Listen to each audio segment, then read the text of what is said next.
Hola amigos, nuevamente estamos en su programa de Focus Latinoamérica, aquí en Contraargumento Televisión. El día de hoy vamos a hablar de una fecha que será muy importante para Sudamérica, que es el 11 de abril, cuatro países en campaña. El día de hoy nos acompaña, como siempre, nuestro amigo Luis Martín Riquet ¿Qué tal? Muy buen día. ¿Cómo están? Saludo a todos y y a toda la audiencia. también Andrés Alvin López, por favor. Hola, buenos días a todos. Gracias, Lío, por invitarme. Bien, vamos a iniciar nuestra conversación. Decíamos que hay cuatro países que estarán en elecciones, que son Bolivia, como dice aquí nuestro letrerito, Bolivia, Perú, Chile y Ecuador. Vamos a iniciar nuestro análisis con Ecuador. Le pedimos a Alvin López Retana, que es miembro de la mesa directiva de Focus Latinoamérica, Análisis Político y Social, que nos comente el tema ecuatoriano. Por favor, Alvin. Gracias, Lío. Bueno, estas elecciones en Ecuador vienen precedidas de algunos sucesos históricos, tanto coyunturales a nivel mundial como nacionales.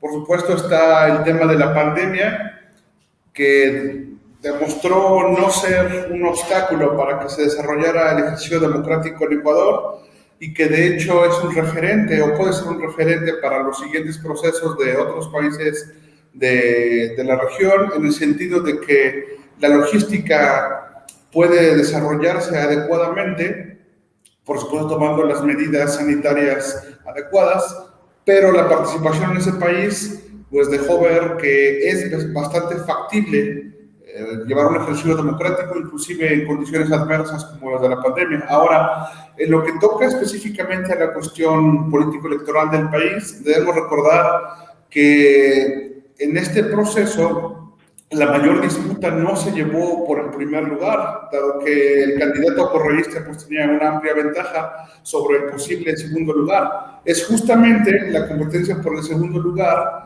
la que resultó más interesante en este proceso, dado que el margen entre el segundo y el tercer lugar pues era bastante estrecho y fue cuestión de algunos miles de votos para que finalmente Guillermo Lasso pudiera posicionarse como el candidato que en segunda vuelta va a enfrentar a Andrés Arauz, el candidato correísta, lo que ha llevado al país pues, a una especie de polarización. Por un lado tenemos a la vieja guardia del socialismo del siglo XXI, con el partido de Unión por la Esperanza, que encabeza, como les menciono, Andrés Arauz, y por otro lado, pues una visión más de libre mercado, más de un corte empresarial, como la de Guillermo Lasso.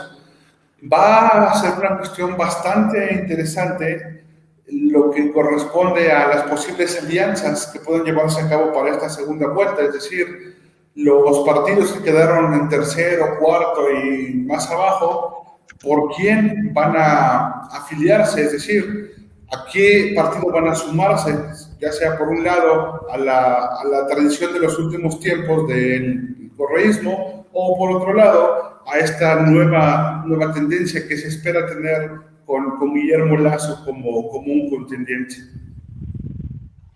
Aquí habrá que decir que Jaco Pérez, que era el candidato que quedó en tercer lugar y que estuvo, pues ahora sí que disputando pasar a la siguiente ronda, que es, como lo vimos en nuestro programa que tuvimos hace 8 días, es un candidato que representa, dijéramos, al indigenismo. Al parecer han decidido irse a la abstención. ¿Qué opinas de esto, Luis Martín, antes de irnos a ver unos videos que hay sobre este país?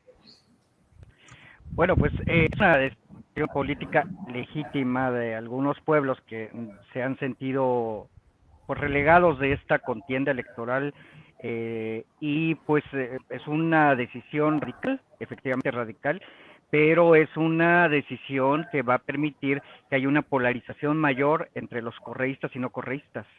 Es desafortunado siempre que la gente ejerza un voto en blanco, no es no es debido, ya que aumenta la polarización, ya que fomenta la falta de debate.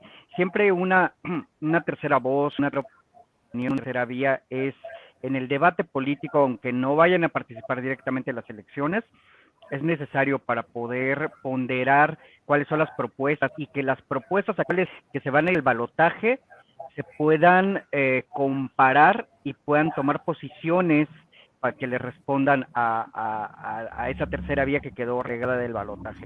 Y pues, creo que más o menos está cantado ya el resultado, esperemos que no, pero al parecer pues Ecuador va a apostar nuevamente por un modelo político y económico de revancha estatista, de venganza. Esperemos que no sea así, pero pues bueno, se van a venir días muy aciagos políticamente en el Ecuador y hay que estarlo siguiendo. Para darnos un poco una idea de este tema, tenemos escogidos dos spots de campaña que un poco nos hablan de las diferencias que hay entre los planteamientos, dijéramos, de uno y otro candidato. Si les parece, vamos a verlo.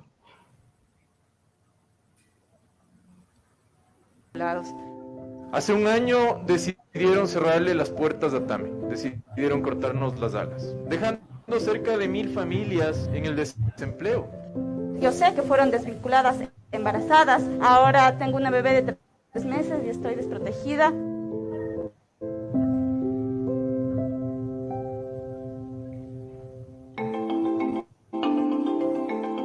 Yo soy uno de ustedes. Yo sé lo que es el servicio público, sé lo que es también la sobreexplotación, sé lo que es haber aportado a mi patria. Yo sé lo que es la convicción del servicio. Yo sé lo que es despreocuparse hasta de la vida de uno por poder estar sirviendo a los demás. No vinculan que no se trata solo de cuestiones contables, sino de cuestiones de vida. Y no hablo solo porque representan cada uno de ustedes a familias enteras, sino por el rol que cumplían e incluso siguen cumpliendo en la sociedad. Tenemos ganas, somos ecuatorianos y los ecuatorianos no bajamos jamás la cabeza. Me decía, si algún momento tengo la oportunidad de estar frente a Andrés, lo único que le pediría es que sea leal a ese compromiso con el pueblo y que nos prometa que no nos va a traicionar. Mi compromiso con ustedes y con el país, que vamos a recuperar la patria. Vamos a recuperar la dignidad de los ecuatorianos. Vamos a recuperar el Estado. Vamos a recuperar lo público. Y vamos a recuperar la dignidad de los trabajadores, de las trabajadoras de este país.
Todo lo veremos, porque juntos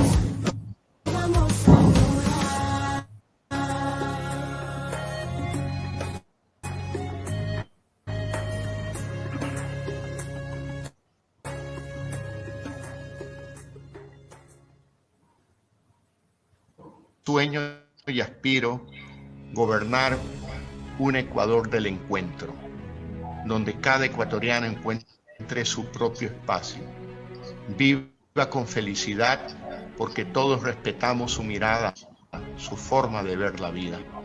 Por lo tanto, ese Ecuador del reencuentro es un Ecuador de paz, de debate, sí, de diálogo, de búsqueda de acuerdo, de reconocimiento de diferencias y del respeto a esas diferencias.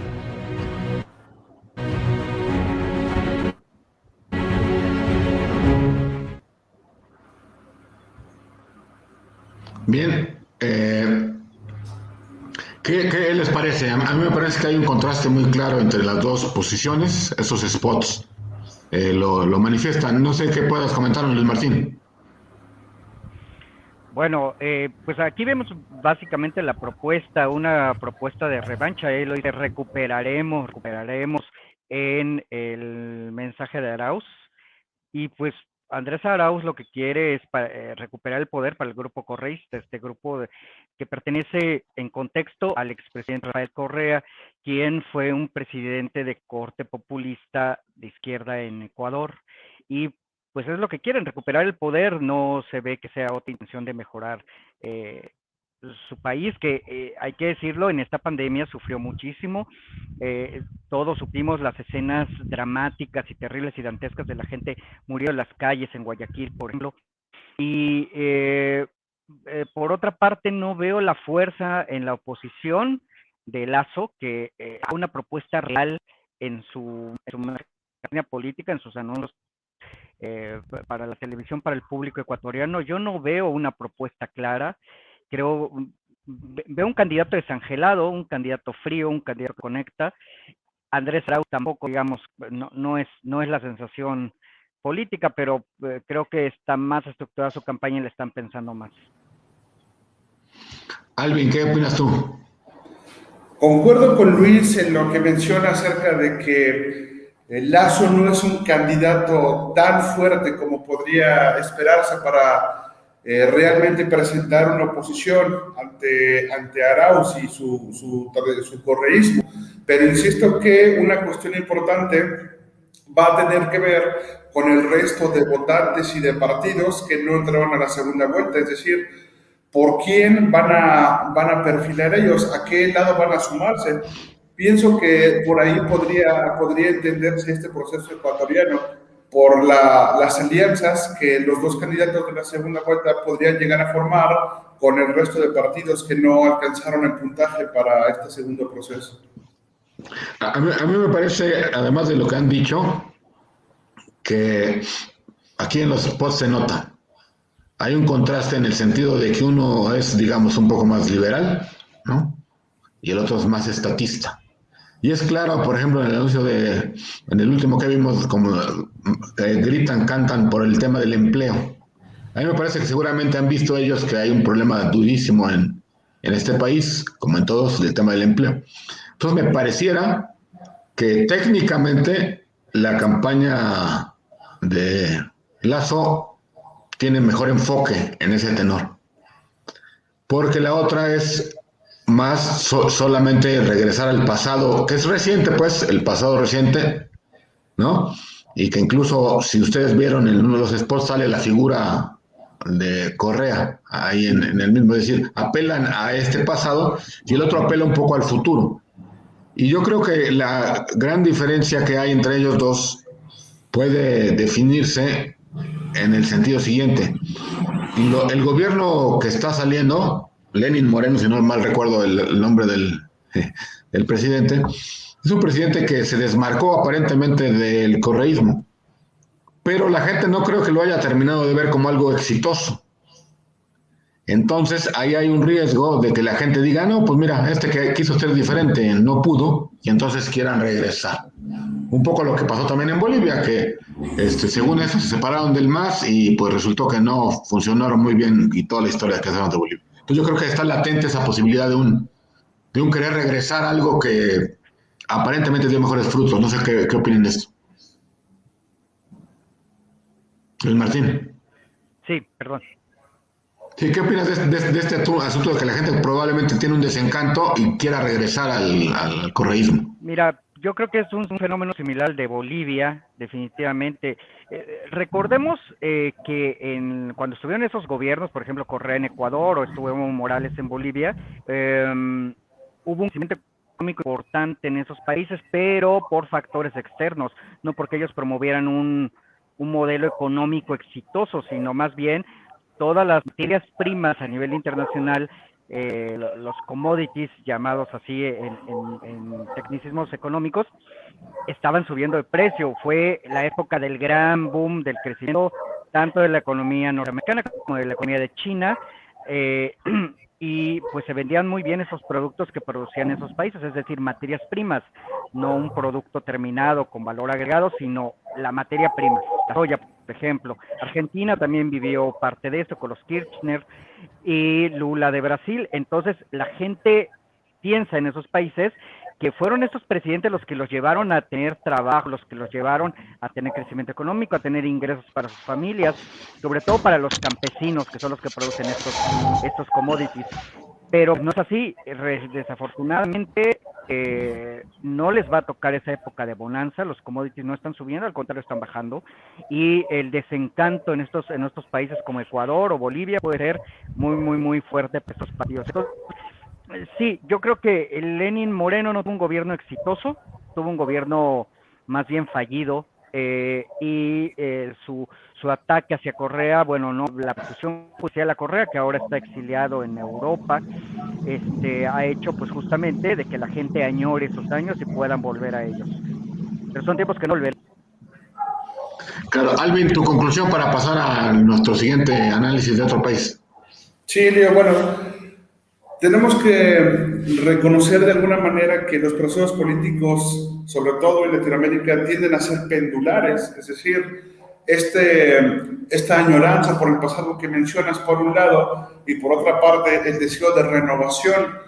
Yo no me atrevería a decir que en Ecuador hay tanta esperanza por la vuelta al pasado. Tenemos que recordar que Correa está exiliado porque fue acusado de corrupción y entonces mucha gente se desangeló de este proceso y eso le dio algún tipo de ventaja a Lasso para poder posicionarse como un frente de oposición.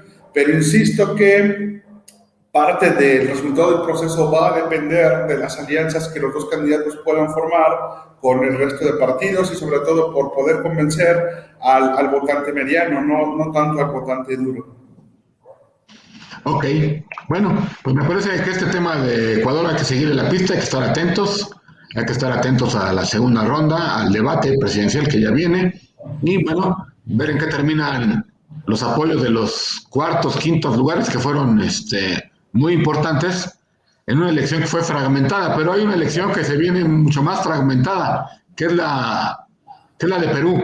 ¿Qué nos puedes decir sobre Perú, Luis Martín, que es una elección que también está a la vista? Pues bueno, también en este supermartes electoral latinoamericano, que no es supermartes, es superdomingo, el 11 de abril, pues también va a haber elecciones en Perú. Y Perú trae una situación que es, yo diría, más complicada, porque el Perú trae 18 candidatos, o sea, 18 candidatos para presidente de un país, pero eso no es todo, traen todos menos del 15% de los votos, o sea, son pocos los que alcanzan el 15%, en algunas se habla del candidato Lescano del Partido Acción Popular, que tendría como 15.6%, es un partido fundado por el expresidente Fernando Belaúnde Terry, que fue un presidente de los años 80, y por ahí vienen otros candidatos emergentes. Hay un exjugador de fútbol, George Floyd, así se llama, George Floyd, que recientemente fue acusado por la justicia peruana de no haber declarado ser parte de una empresa, de no haber hecho en su declaración de patrimonio, no declaró ser parte de una empresa. Y viene Keiko Fujimori por ahí por cuarto, quinto lugar, traen un porcentaje mínimo de 8.6%. Entonces, todo esto lo hace muy complejo. La gente realmente en Perú está desencantada de la política. Es un país que ha sufrido muchísimas cosas, o sea, desde los 90 con Alberto Fujimori, en donde 200,000 mujeres indígenas fueron esterilizadas de manera obligada, sin su consentimiento, para hacer un exterminio, digamos, racial en Perú, en donde han venido varias crisis económicas, otra etapa de crecimiento también, y pues tenemos situaciones como ahora con el coronavirus, que están haciendo que la gente pues esté sufriendo mucho. Incluso un presidente, Alan García, que se suicidó. Estos serían mis comentarios. La elección es complicada y demuestra un desencanto total de la política, porque él no sabe quién votar, es quien encabeza las encuestas. Sí, claro, es muy difícil, muy polarizante que haya tantos candidatos, 18, ¿no? Y bueno, también con la complejidad que los mismos partidos pues igual tienen candidatos a la Cámara de Diputados. Vamos a presentar aquí un par de spots de dos figuras que son Ollanta Humala y Fujimori, un poco para darnos también idea de cómo están las propuestas y los mensajes que pretenden dar. Adelante, por favor.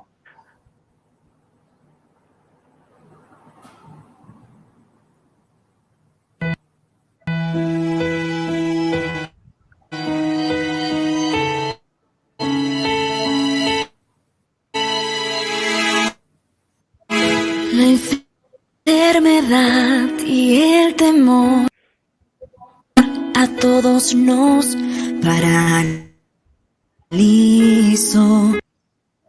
y todo cambió.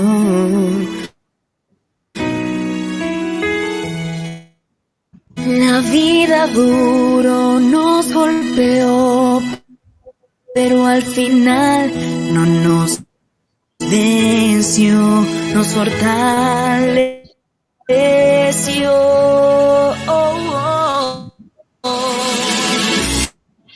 Es hora de mirar hacia adelante. Es tiempo de volver a empezar. Si nos unimos como ya lo hicimos antes, no habrá nada que nos pueda derrotar. A tu lado quiero caminar, a tu lado vamos a pasar, a tu lado hoy nos vamos a cuidar. A tu lado volveré a creer, a tu lado voy a enfrentar, a tu lado ahora yo voy a crecer. A tu lado volveré a intentar, otra vez me voy a levantar. A tu lado sé que lo voy a lograr. A tu lado voy a volver a empezar.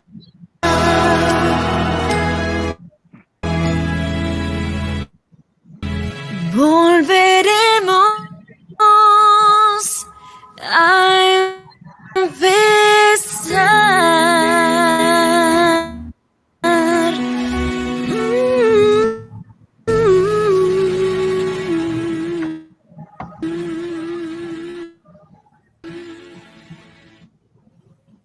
Y si lo piensas,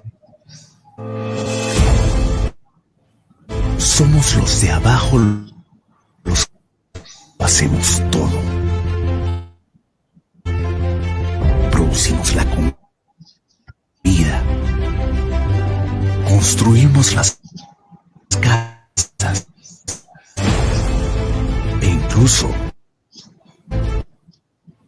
las ropas ropas que vestimos. Los llevamos a todas partes.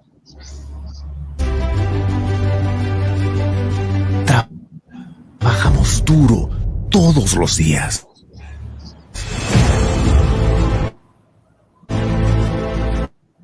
Es la gente más humilde la que construye nuestro país. Por eso vamos a crear el Bono Perú, una ayuda de 800 soles mensuales durante un año para los que más lo necesiten. Porque los peruanos merecen un gobierno que cuida a su gente. Ollanta, presidente, futuro seguro para el Perú. Bueno, vimos a Fujimori y a Ollanta Humala, que son dos de los 18 que están compitiendo. ¿Tus reacciones a estos videos y a esta propaganda y la campaña en Perú, Alvin?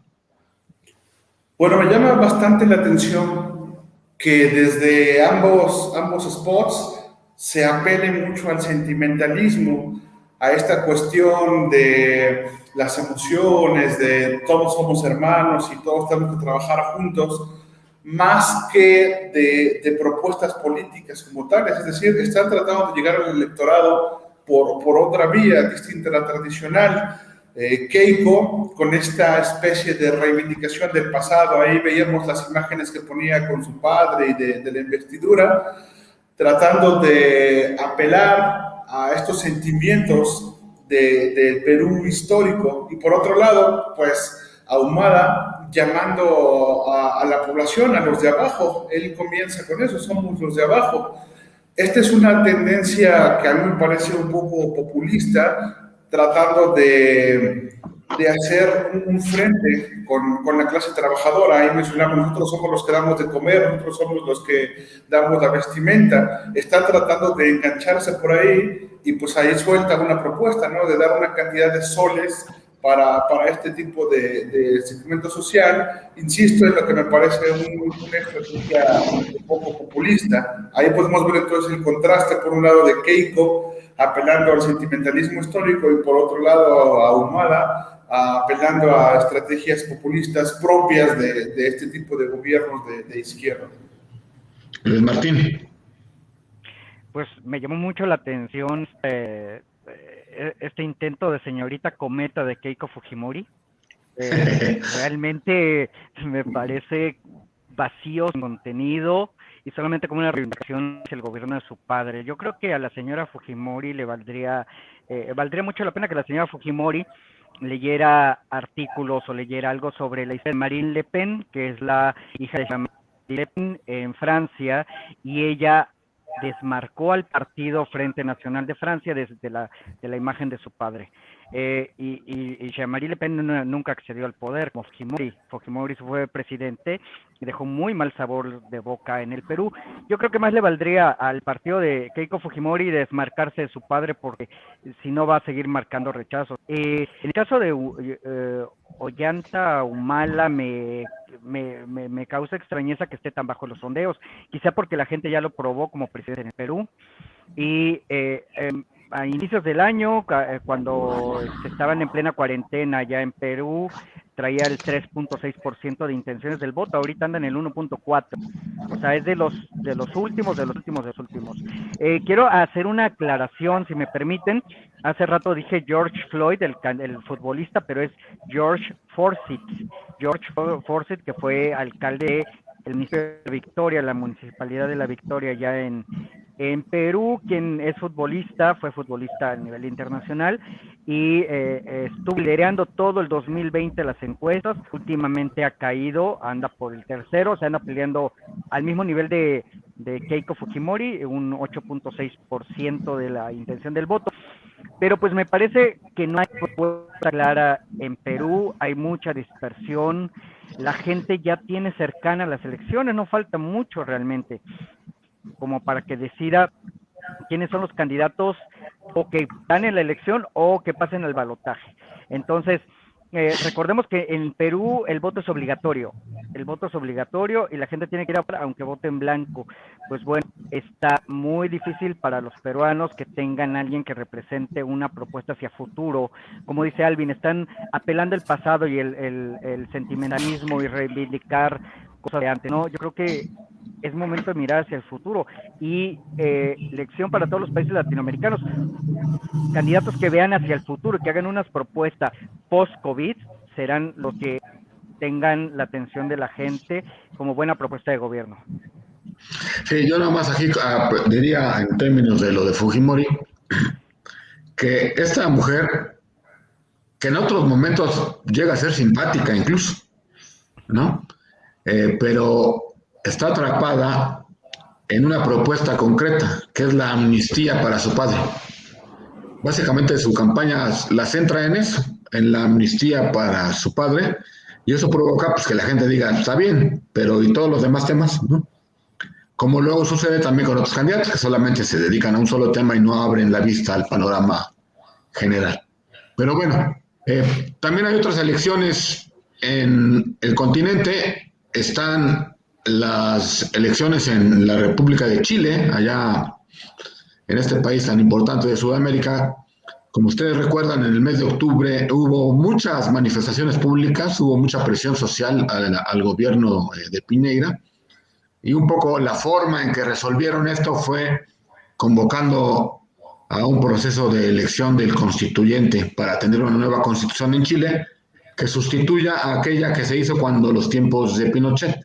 Tristemente, parece que la crítica es solamente porque fue cuando la época de Pinochet, cuando creo yo que el debate debía ser más profundo. Sin embargo, también hay elecciones para presidente de la República en el mes de noviembre, pero ya se están desde ahora perfilando y se están entrecruzando las campañas de la constituyente con la del presidente de la República. También va a haber de concejales en noviembre y va a haber también de gobernadores, ¿no? Para estos próximos meses. Entonces, vamos a ver ahorita un par de anuncios, un par de spots que tienen que ver con el proceso electoral en Chile. Habrá que decir que las gobernaturas va a ser la primera vez que se eligen, porque antes eran designadas y esta vez pues, van a ser electas. Entonces, si me permiten, vamos a ver este videito de Chile. Hola, soy Enzo Jaramillo Jot, candidato a constituyente por el distrito 25. Este 11 de abril tenemos un gran proceso eleccionario, histórico por lo demás, donde se votan 4 opciones. Por tanto, te van a dar 4 papeletas.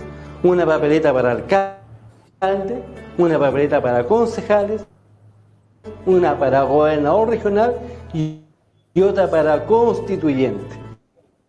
En cada papeleta tú tienes que elegir una alternativa, una candidata o un candidato. Es importante ir a votar. Por aquellos que votamos por el apruebo y queremos un cambio, en nuestras comunas no vota más del 30 al 50%. En cambio, en aquellas comunas donde ganaron los que no quieren ningún cambio, sobre el 90%. Es nuestra responsabilidad. Pero no te olvides, alcohol gel, lavarse las manos, distancia social, mascarilla siempre. Porque de esta pandemia salimos juntos. Y el autocuidado es tu responsabilidad y es mi responsabilidad. Te invito a este 11 de abril a votar por el número 11, que es mi alternativa como candidato constituyente.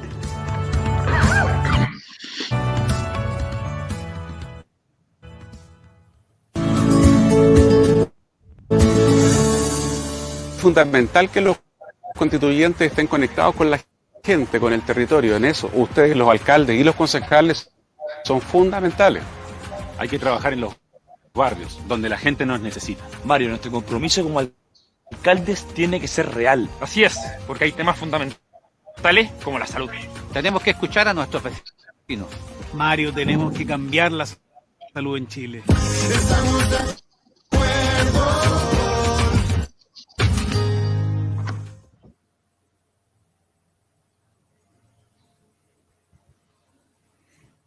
Bien. Bueno, vimos un spot de un constituyente que explica muy bien el proceso. Creo que ese spot, más que hablar de él, habla mejor de lo que se va a votar.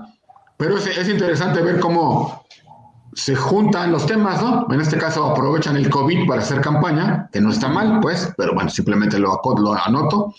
Y el otro, que es lo que yo decía, un candidato que quiere ser presidente que junta el tema de los concejales, que junta el tema de los constituyentes para hacer campaña. Luis Martín, ¿qué opinas de Chile? Bueno, Chile es un país consolidado en la democracia participativa, en un servicio electoral muy, muy profesional del nivel del INE en México.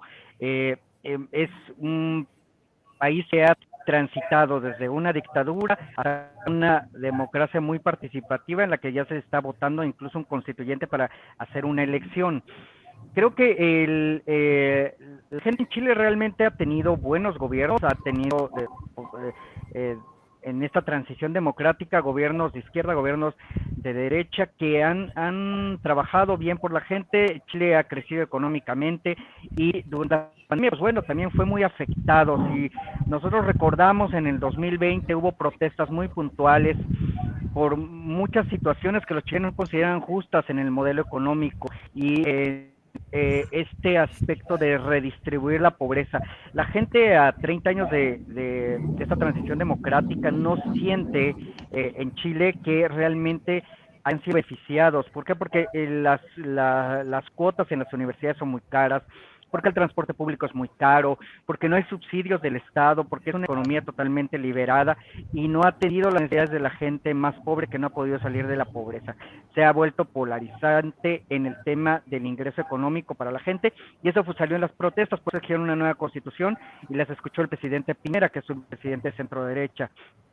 Ahora este servicio electoral está funcionando para que justamente en este proceso que anunció este candidato a constituyente, muy bien explicado, o sea, muy perfectamente chileno, ¿no? Porque los chilenos son muy ordenados, son muy explicativos en todos sus aspectos y van a servir para un sistema electoral bien explicado que le dé resultados a la gente y muy complejo porque pues es la primera vez que va a ser una elección tan grande en este país sudamericano.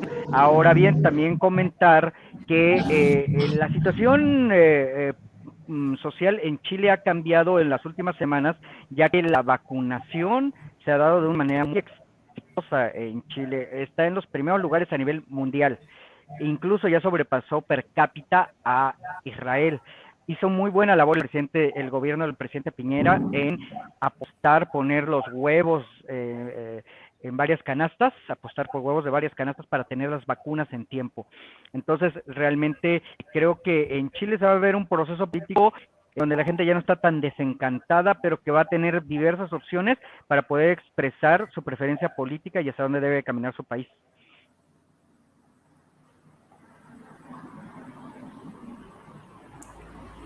Bueno, Lío, Chile es un país muy importante para la región latinoamericana, no solo porque es una de las economías más fuertes de la región, sino porque su trayectoria política y social después de la dictadura lo ha posicionado como una nación que sirve como referente para sus vecinos. En ese sentido, como comenta Luis Martín, la convulsión que ocurrió para esta transformación de la Constitución ha provocado una movilización en diferentes sectores sociales que, aunado a la cuestión de la pandemia y también, como lo mencionaba Luis, el éxito que ha tenido la campaña de vacunación ha posibilitado a que la gente se interese mucho por este próximo proceso electoral. De estos resultados puede surgir una especie de contrapeso a las posibles vinculaciones con los otros países dentro del socialismo del siglo XXI. Es decir, ya hablamos del caso de Ecuador, vamos a hablar más adelante de Bolivia, la Argentina con el regreso del kirchnerismo, este bloque de países, llamémosle socialistas, podría tener un contrapeso en el caso chileno de concretarse una victoria de partidos más cercanos hacia el centro, hacia la derecha, en comparación con esos otros países de corte izquierdista. Yo lo que quisiera comentar es que cuando se hizo el proceso electoral, perdón, cuando se hizo la elección, el referéndum que hubo para definir si se iban o no a la constituyente, pues también salió parejero, ¿no? Es decir, no fue un resultado abrumador. Y eso también me recuerda cuando el referéndum de si Pinochet podía o no competir, que también fue parejero. Me parece que Chile no va a lo radical, es decir, Chile tiende a estabilizarse, y eso ha hecho que este país sea, en muchos sentidos, como decía Luis Martín, ejemplo de buenos gobiernos. ¿Qué sucede? Que la sociedad pues exige mejoras siempre, ¿verdad? Y el modelo exitoso pues de algún modo tiene desgastes, etcétera, ¿no? Entonces me parece que esta apuesta por una nueva constitución puede ayudar, pero también creo que hay una amenaza latente, no sé si están de acuerdo. Una amenaza latente que sea que los que queden electos configuren un país que detenga ese avance que había venido, digamos, siendo constante, con una amenaza de una constitución que pudiera ser retroactiva en términos de la economía y centralista en términos de lo político, precisamente por lo que dices tú de que hay una tendencia medio izquierdosona en algunos lados. ¿Qué opinan de este planteamiento, Luis Martín? Pues bueno, sí, efectivamente hay movimientos radicales de izquierda en Chile, y ellos fueron los que empujaron más fuertemente para que se hiciera una nueva constitución. Estuvieron detrás de las protestas que se dieron en 2020. Existe el riesgo existe, pero también en Chile existe todo un movimiento de ultraderecha muy fuerte que responde y se confronta. Sin embargo, justamente como Chile ha vivido estos escenarios tan enfrentados, tan duros, tan irreconciliables, pero tan parecidos a la vez, la gente en Chile se modera. La gente, como dices tú, Leonel, se va hacia el centro, se estabiliza, y esto ha llevado hacia un éxito. Yo no veo a los chilenos quejándose los resultados de las elecciones, seguramente no los voy a ver así. Nunca se ha visto en Chile, en este transitar de la democracia, pues que haya protestado, que haya dicho que le robaron la elección o algo. No, yo no he visto eso en Chile, y yo creo que este proceso electoral los va a llevar a legitimar su constituyente, a legitimar lo que van a elegir, las autoridades nuevas que van a elegir, a los gobernadores provinciales. Y yo creo que el diálogo se va a mantener en Chile, la cordura se va a mantener en este país sudamericano, en este país andino, y yo creo que van a tener un proceso, porque son varios procesos electorales en uno solo, van a tener, sus procesos electorales van a ser exitosos, sobre todo en el resultado de una nueva presidencia de la República de Chile, ya sea que se reelija el presidente Piñera, que yo creo que ahora tiene más posibilidades, más chance con la vacunación, y también el constituyente. Entonces yo creo que van a sacar una buena constitución también. Alvin. Yo comparto contigo, Lío, la preocupación acerca de que este impulso que han recibido los movimientos que dieron origen a las movilizaciones que observamos para modificar la Constitución, en el sentido de que pudiese darse, como lo mencionas, un retroceso hacia políticas económicas que de alguna manera trastocaran el progreso que ha tenido Chile en ese sector. Digo esto porque detrás de estos movimientos violentos que sucedieron en el país, pues hay grupos de izquierda que pretenden hacerse del poder y pues de esa manera tratar de transformar las estructuras económicas con un discurso, como mencionaba Luis, de distribución, de mejoras para la población, pero que en realidad es una pugna por el poder, como lo hemos visto en otros países, como en Venezuela, como en Bolivia. Así que yo comparto contigo, Lío, esta preocupación de que estos grupos de izquierda que estuvieron detrás de las movilizaciones pudieran ser una amenaza para el progreso que ha logrado Chile en el aspecto económico. Bueno, pues esperemos que se atemperen las calenturas y que sea un proceso que genere una buena conformación de las bancadas que van a participar para las constituyentes y que Chile pues siga siendo ejemplo de un país pujante para que América Latina pues de algún modo siga esos pasos y salga mucha gente de la pobreza, donde ahí sí han logrado un poco esto. Vamos a terminar nuestro tema con una referencia rápida a Bolivia. En Bolivia, rápidamente decimos que después de la elección, en las elecciones subregionales vienen la segunda vuelta. Y ahí también las lecturas son diferentes. Tuvimos la oportunidad de entrevistar al embajador de Bolivia, que lo vimos aquí en nuestro canal de Contraargumento, y él marca de una manera muy favorable, según su visión, de que el MAS le fue muy bien. Y dice, incluso los que se salieron del MAS ganaron, por lo tanto ganamos todo, dice el embajador. Sin embargo, también hay una postura que ya vimos con otros periodistas de Bolivia, donde dicen que no es cierto, que al MAS le fue muy mal y que está en pleno retroceso. Y todo esto rumbo al 11 de abril, pero se junta con el tema de que detuvieron indebidamente, a nuestro juicio, a la expresidenta Yanina Áñez, y lo cual también ha polarizado nuevamente a Bolivia. A mí me pareciera que todos estos movimientos van a provocar que no le vaya bien al MAS para el 11 de abril en la segunda vuelta. ¿Qué opinas, Alvin? Sí, concuerdo contigo, Lío, de que no fue un movimiento político acertado la detención de Yanina Áñez, porque de alguna manera es una señal de autoritarismo, de revanchismo, de venganza por parte del MAS. Y pues recordemos que en esos tiempos en los que Yanina Áñez fue interina, pues había una especie de esperanza, de renovación para transformar al país después de lo que había dejado Evo Morales, su expulsión del país, el tiempo que estuvo aquí en México. Fueron marcando de alguna manera el escenario político para que el MAS no tuviera garantizada la victoria, así como lo había dicho, como lo mencionó el embajador.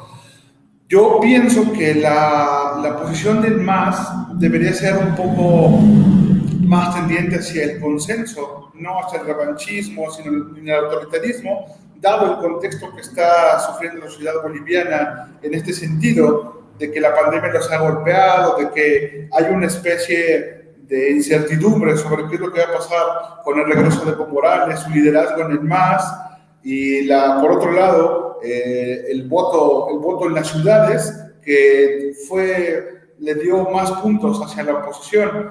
Recordemos que en Bolivia se pudo observar que el MAS ganó en regiones más rurales, mientras que la oposición ganó en las ciudades, de modo que este contraste, esta polarización, podría ser una piedra en el zapato para cualquiera de los gobiernos que llegue al poder. Bueno, pues definitivamente la detención de la expresidenta Yanina Áñez sí es un asunto delicado en el tema jurídico, ya que la Constitución de Bolivia señala de que un ex jefe de Estado solamente puede ser juzgado mediante un juicio político en el Congreso de su país, en la Asamblea de su país, y no ha sido así, sino ha sido una detención sin una orden de aprehensión. Recordemos rápido cómo fue que Yanina Áñez llegó al poder. Ella no es del movimiento socialismo. Evo Morales renunció a la presidencia de Bolivia después de que se encontró un fraude electoral para su reelección indebida, de acuerdo con la Constitución no permitía las reelecciones. O sea, siempre ha tratado Evo Morales de torcer la ley y hubo protestas muy fuertes en su contra, y la cúpula militar de ese entonces le sugirió al presidente Evo Morales que se retirara. Él lo hizo, renunció y se vino a México. Se vino a México escapando de lo que había provocado, y entonces casi todos los cargos legislativos que seguían en la línea de sucesión para la presidencia de Bolivia empezaron a renunciar porque eran miembros del MAS. cuando de repente le tocó como en la quinta línea de sucesión a Yanine Áñez, que era de la oposición, y ella dijo, sí, yo asumo mis responsabilidades, voy a ser la presidenta de Bolivia. Entonces, eso no les gustó, el plan no salió como ellos querían en el MAS, y pues eso hizo que buscaran la revancha.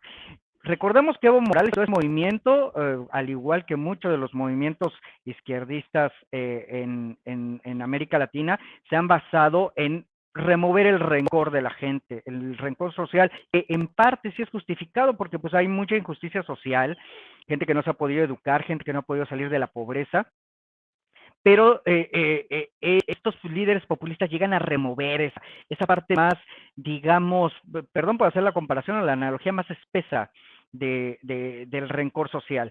Y justamente gracias a este rencor social es que llegan y acceden al poder, no llegan y sin saber gobernar. A lo mejor tienen algunos éxitos, como Evo Morales lo tuvo en su momento con el asunto del gas y el asunto de los commodities, pero no aportan más a su país más que remover constantemente y polarizar. Entonces, nos gusta o no, el mandamás ahorita en Bolivia sigue siendo Evo Morales, y yo creo que el presidente de la República, el presidente Arce, responde a los intereses de Evo Morales y por eso buscan la venganza, llevando a esta expresidenta a la cárcel de manera indebida.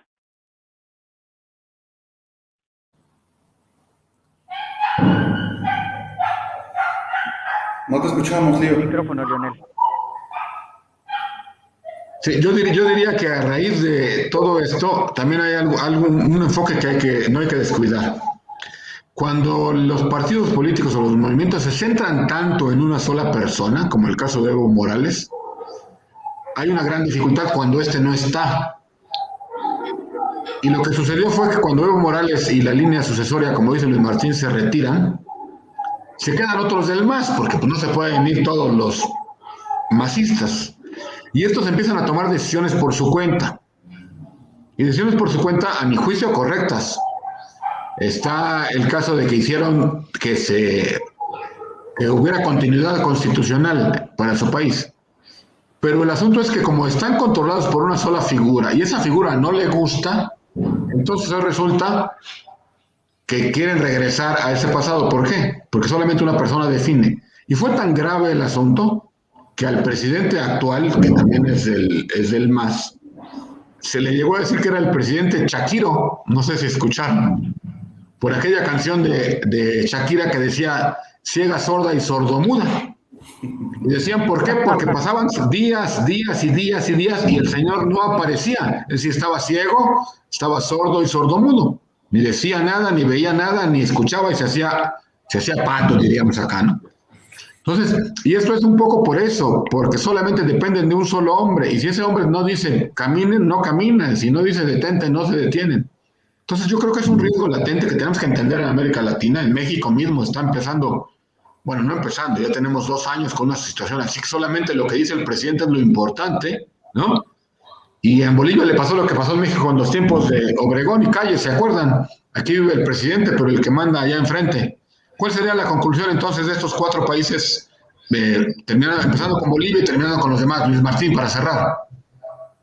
Bueno, es un momento interesante en el ámbito electoral, en el ámbito de los movimientos sociales, en el ámbito de los ejes políticos ideológicos en América Latina, que siempre son los mismos, aunque se nombren de manera diferente, siempre se manifiestan por una liberalización del mercado o por estatización y centralismo. Sin embargo, ahora lo que sí vemos como fenómeno nuevo es el renacido caudillismo que se había olvidado por lo menos desde los años 60 o 70 aquí en América Latina.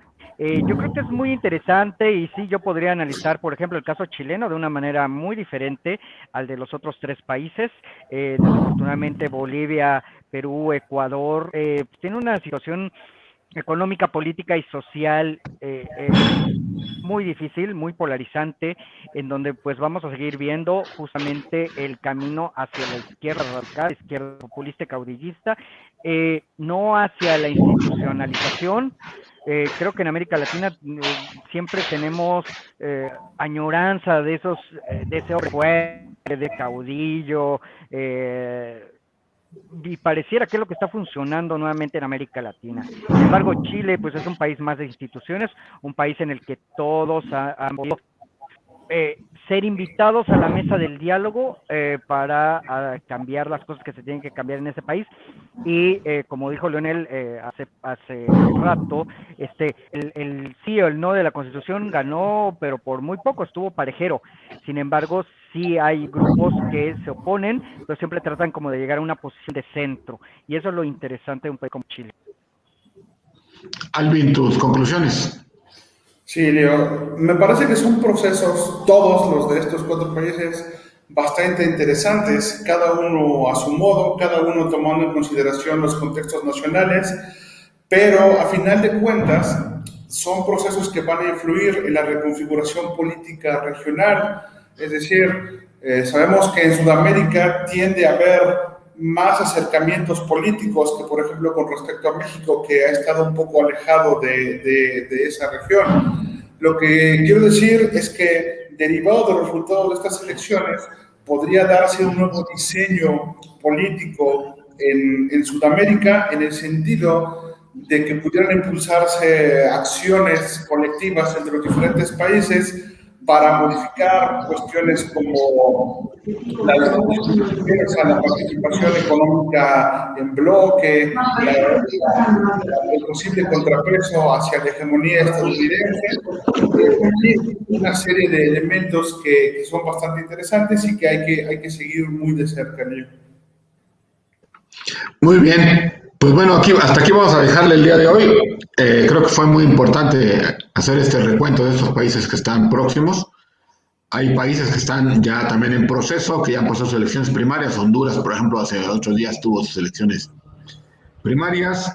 Y bueno, vamos a ver cómo se va configurando el mapa, como bien dice Alvin. Próximamente estaremos entonces platicando y recordando que para el 11 de abril tenemos pendiente un trabajo en la misma noche para saber cómo se van perfilando los resultados. Gracias, Alvin.